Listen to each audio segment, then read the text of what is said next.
അവിട്ടം നാളിൻ്റെ അവസാനത്തെ 2 പാദങ്ങളും ശതയവും പൂരുട്ടാതിയുടെ ആദ്യത്തെ 3 പാദങ്ങളും അടങ്ങിയിട്ടുള്ള കുംഭക്കൂറിൽ ജനിച്ചവരുടെ രാഹുകേതുമാറ്റ ഫലങ്ങളെ നോക്കാം. കടന്ന 1.5 വർഷക്കാലമായി രാഹുകേതുക്കളുടെ 2-8 ഭാവസഞ്ചാരം മൂലം കുടുംബപരമായ ചില പ്രശ്നങ്ങളും സാമ്പത്തികപരമായ പ്രശ്നങ്ങളും ആരോഗ്യ പ്രശ്നങ്ങളും അനാവശ്യമായ ചെലവുകളും നിങ്ങളിൽ പലർക്കും വന്നു കാണും. 2025 മെയ് 18 രാഹുകേതുക്കൾ രാശി മാറുന്നതോടെ ഇതുപോലെയുള്ള പ്രശ്നങ്ങളെല്ലാം മാറുമെങ്കിലും രാഹു ജന്മരാശിയിലേക്കും കേതു 7 ഭാവത്തിലേക്ക് മാറുന്നതിനാൽ ഇനി മുതൽ പുതിയ ചില പ്രശ്നങ്ങളെ കുംഭക്കൂറുകാർക്ക് നേരിടേണ്ടി വരുന്നതാണ്.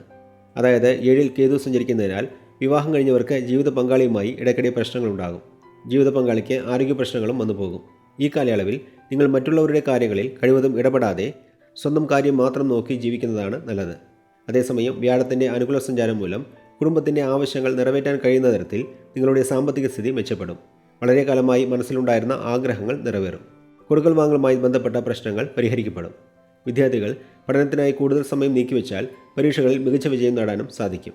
ജോലിയിലുള്ളവർ ജോലിയിൽ മാത്രം ശ്രദ്ധ കേന്ദ്രീകരിച്ച ജോലി ചെയ്യുകയും മേലുദ്യോഗസ്ഥരുമായി സംസാരിക്കുമ്പോൾ ശാന്തത പാലിക്കുകയും ചെയ്യുകയാണെങ്കിൽ അനാവശ്യമായ പ്രശ്നങ്ങളെ ഒഴിവാക്കാൻ സാധിക്കുന്നതാണ്. അതേസമയം വ്യാപാര വ്യവസായ രംഗത്തുള്ളവർ വളരെ സൂക്ഷിച്ച് മുന്നോട്ട് പോകേണ്ട സമയമാണിത്. വലിയ നിക്ഷേപങ്ങൾ നടത്താൻ ചിന്തിക്കുന്നവർ അതാത് മേഖലകളിലുള്ള വിദഗ്ധരുടെ ഉപദേശം സ്വീകരിച്ചതിന് ശേഷം നിക്ഷേപങ്ങൾ നടത്തുന്നതാണ് നല്ലത്. 7-ൽ കേതു സഞ്ചരിക്കുന്നതിനാൽ വിവാഹകാര്യങ്ങളിൽ തടസ്സങ്ങളുണ്ടാകുമെങ്കിലും വ്യാഴം അനുകൂലമായി സഞ്ചരിക്കുന്നതിനാൽ തടസ്സം മാറി വിവാഹം നടക്കും. ഈ കാലയളവിൽ വ്യക്തിപരമായ കാര്യങ്ങൾ മറ്റുള്ളവരുമായി പങ്കുവയ്ക്കാതിരിക്കുന്നത് ഗുണം ചെയ്യും. കലാരംഗത്തുള്ളവർക്ക് പുതിയ അവസരങ്ങൾ വന്നു ചേരും.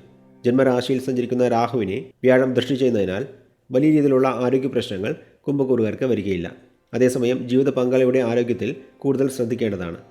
മൊത്തത്തിൽ നോക്കുമ്പോൾ വരാൻ പോകുന്ന രാഹുകേതുമാറ്റം മൂലം ചില ദോഷഫലങ്ങൾ ഉണ്ടാകുമെങ്കിലും വ്യാഴം അനുകൂലമായി സഞ്ചരിക്കുന്നതിനാൽ ദോഷഫലങ്ങളിൽ കുറവുണ്ടാകുമെന്ന് പറഞ്ഞുകൊണ്ട് കുംഭക്കൂറിൽ ജനിച്ചവരുടെ രാഹുകേതുമാറ്റ ഫലങ്ങളെ ഇവിടെ നിർത്തുന്നു. അടുത്ത വീഡിയോയിൽ മീനക്കൂറിൽ ജനിച്ചവരുടെ ഫലങ്ങളെ നോക്കാം. അതുവരെ എല്ലാവർക്കും നന്ദി, നമസ്കാരം.